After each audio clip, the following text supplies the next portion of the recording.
Today we explore one of nature's most mysterious phenomena, how pure water droplets can create electricity and light from nothing.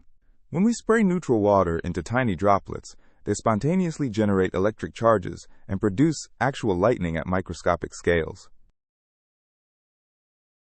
Let's start with the fundamental puzzle that stumped scientists for years. Water molecules have no net electric charge. They're electrically neutral, with equal positive and negative charges. Here's a water molecule. One oxygen atom bonded to two hydrogen atoms with no net charge. So here's the question. If water is neutral, how can pure water droplets spontaneously develop electric charges? The answer lies in surface chemistry. When we create tiny droplets, the surface breaks the normal symmetry of water. The key to understanding microlightning is what happens at droplet surfaces. In a water droplet, molecules at the surface experience different forces than molecules in the bulk interior. Research shows that hydroxide ions, which are negatively charged, preferentially accumulate at water surfaces. Water naturally dissociates into hydrogen ions and hydroxide ions in a dynamic equilibrium. At the surface, we get more hydroxide than hydrogen ions, creating a negative surface charge. Now let's see exactly how charge separation occurs when we spray water. When we break bulk water into droplets, the hydroxide-rich surface becomes the outer shell, while excess hydrogen ions remain in some droplets. Most droplets acquire a net negative charge because their large surface area is enriched in hydroxide ions. The charge Q equals negative N times the elementary charge, where N is the excess number of electrons. Let's calculate actual numbers to understand the magnitude of this effect. Let's consider a typical microdroplet with diameter of 10 micromolars. That's 1/100th of a millimeter. That's 10 times 10 to the negative 6 meters, or 10 micrometers. The surface area is 4 pi r squared, which gives us about 3.14 times 10 to the negative 10 square meters. Experiments show typical surface charge densities around 1 excess electron per square nanometer of surface. That's a surface charge density of about 0.16 coulombs per square meter. Multiplying surface charge density by area gives us about 50,000 excess electrons per droplet. That works out to about 8 femtocoulombs of charge per tiny droplet. Femto means 10 to the negative 15. This charge creates enormous electric fields inside the tiny droplets. The surface charge creates electric field lines pointing radially outward from the center of each droplet.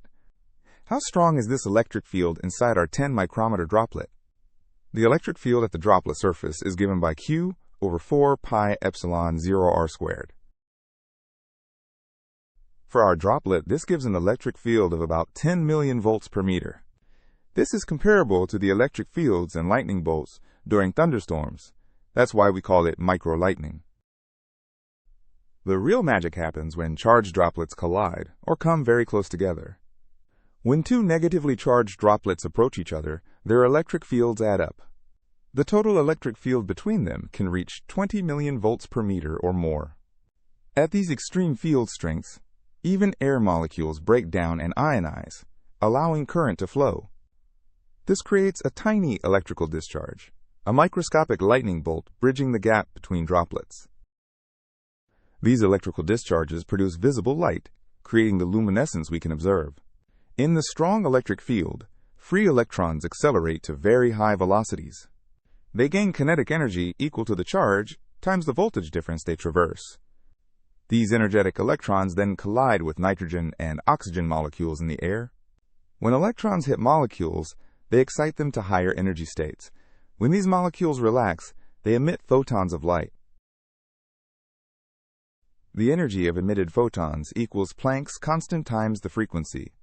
The emitted light spans the visible spectrum from about 400 to 700 nanometers, which is why we can see these tiny flashes. The most surprising discovery is that microlightning can drive chemical reactions.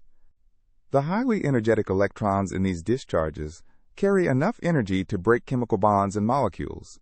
For example, electrons can split water molecules into hydrogen and hydroxyl radicals.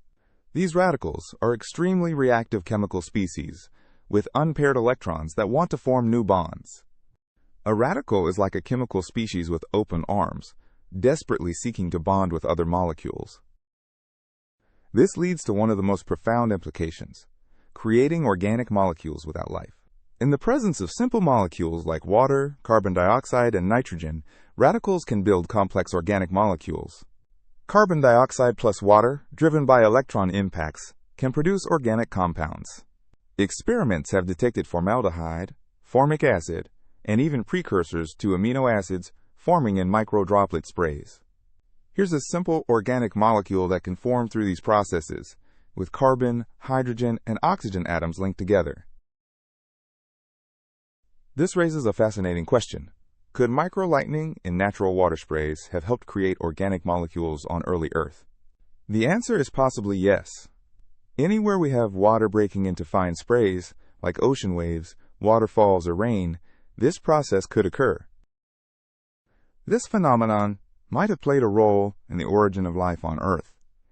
On early Earth, before life existed, there were countless sources of water spray, primitive oceans, volcanic steam, and meteorite impacts. Creating the building blocks of life requires energy sources to drive chemical reactions uphill. Traditional theories focused on UV light from the sun, atmospheric lightning, and heat from volcanoes. Microlightning adds a new, ubiquitous energy source that operates wherever water forms fine sprays. Estimates suggest microlightning could deliver about 1 watt per square meter of energy to drive chemistry. Modern experiments have confirmed this remarkable phenomenon. Researchers use high-speed cameras capable of capturing millions of frames per second, combined with spectrometers to analyze light. The experimental setup sprays pure water through a nozzle, while detectors capture the resulting flashes of light. Results show brief flashes of light lasting only nanoseconds, consistent with electrical discharges. The flash duration is typically 1 to 100 nanoseconds, billionths of a second. Chemical analysis of the spray products confirms the production of simple organic molecules. Let's calculate the total energy involved in these phenomena. Consider the energy released in a single microlightning discharge between 2 droplets. The energy stored in the capacitance of a droplet is 1/2 CV squared. For our 10 micrometer droplet, the capacitance is about 5 times 10 to the negative 16 farads. The voltage is approximately 1000 volts based on our earlier field calculations. This gives an energy of about 2.5 times 10 to the negative 10 joules per discharge event. This tiny amount of energy is actually enough to break about 1 trillion chemical bonds, making chemistry possible. How does microlightning compare to the regular lightning we see in storms? Here's a comparison of scale. Regular lightning releases billions of times more energy than microlightning. A typical lightning bolt releases about 1 billion joule of energy. A single microlightning event releases only 10 to the negative 10 joules. However, microlightning events happen trillions of times more frequently in sprays, potentially matching total energy output. Let's dive deeper into why charges accumulate at water surfaces. The surface of water has a unique electronic structure where molecules are partially oriented. At the surface, water molecules orient with oxygen pointing outward, creating a dipole layer. This creates a surface potential difference of about 0.1 to 0.5 volts. Hydroxide ions require less energy to exist at the surface than in bulk water, explaining their preference for surfaces.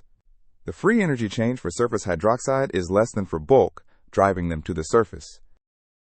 This discovery opens exciting possibilities for applications and future research. One application is water disinfection. Microlightning produces reactive species that can kill bacteria without adding chemicals. It offers new green chemistry methods for synthesizing organic compounds using only water and electricity. A simple spray apparatus could become a reactor for synthesizing valuable compounds from simple starting materials. This also has implications for atmospheric chemistry, as clouds and rain produce countless microdroplets. On other planets and moons with liquid water, microlightning could drive chemistry even in the absence of life. From a thermodynamics viewpoint, microlightning converts mechanical energy into chemical energy. When we spray water, we do mechanical work to break it into tiny droplets, increasing surface area. The work done equals the surface tension gamma times the change in surface area. For water, Surface tension is about 0.072 newtons per meter. This mechanical work becomes stored as electrical potential energy in the charged droplet surfaces, which equals 1/2 q squared over c, the electrical potential energy. Finally, during discharge, this electrical energy converts into chemical bond energy in newly formed molecules. At the smallest scales, quantum mechanical effects become important. When droplets are extremely close, electrons can quantum tunnel through thin water layers. The tunneling probability decreases exponentially with barrier thickness d. Protons can also tunnel between molecules, facilitating rapid charge transfer in these systems. This diagram shows a particle tunneling through a potential barrier, a quantum effect crucial in these nanoscale phenomena. We can identify microlightning events by their unique light spectra.